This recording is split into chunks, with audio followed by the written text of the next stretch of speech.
The communication process is a fundamental aspect of human interaction. It involves the exchange of information, ideas, and feelings between individuals or groups. Communication can occur through various means, such as verbal and nonverbal communication, written or digital communication, and even through body language.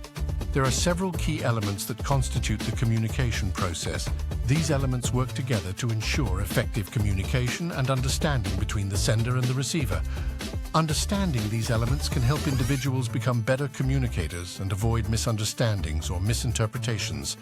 The first element of the communication process is the sender. The sender is the person or entity who initiates the communication. They have a message or information that they want to convey to the receiver. The sender must encode their message into a form that the receiver can understand. This could involve choosing the appropriate words, tone, and gestures to convey their intended meaning.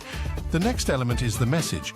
The message is the information or idea that the sender wants to communicate. It can be conveyed through different mediums, such as spoken words, written text, or visual symbols. The sender must ensure that the message is clear, concise, and organized so that the receiver can easily understand it.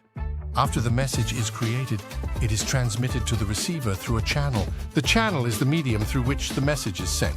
It can be a face-to-face conversation, a phone call, a video conference, or even a written letter or email.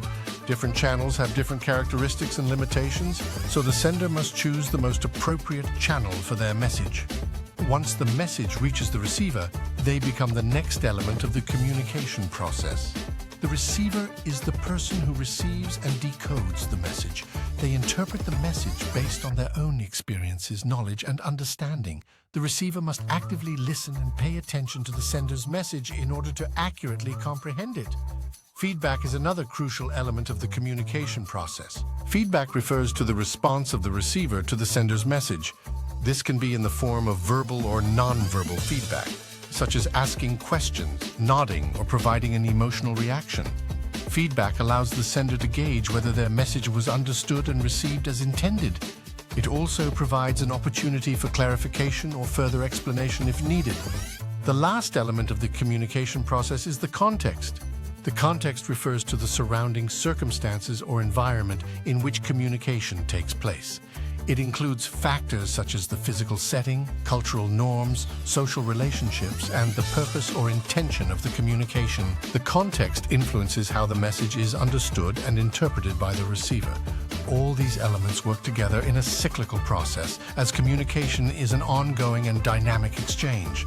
The sender initiates the communication by encoding and transmitting their message through a channel. The message is then received and decoded by the receiver, who provides feedback. This feedback allows the sender to adjust or clarify their message if necessary. It is important to note that effective communication requires active engagement from both the sender and the receiver. Both parties must be willing to listen, understand, and respond to each other in order to achieve successful communication. It also requires clear and concise messaging, appropriate choice of channels, and consideration of the context in which communication takes place. By understanding the elements of the communication process, individuals can become more aware of the intricacies and challenges of effective communication. They can develop better listening and speaking skills and become more mindful of their nonverbal cues and body language. This understanding can enhance relationships, improve teamwork, and promote mutual understanding in various personal and professional settings.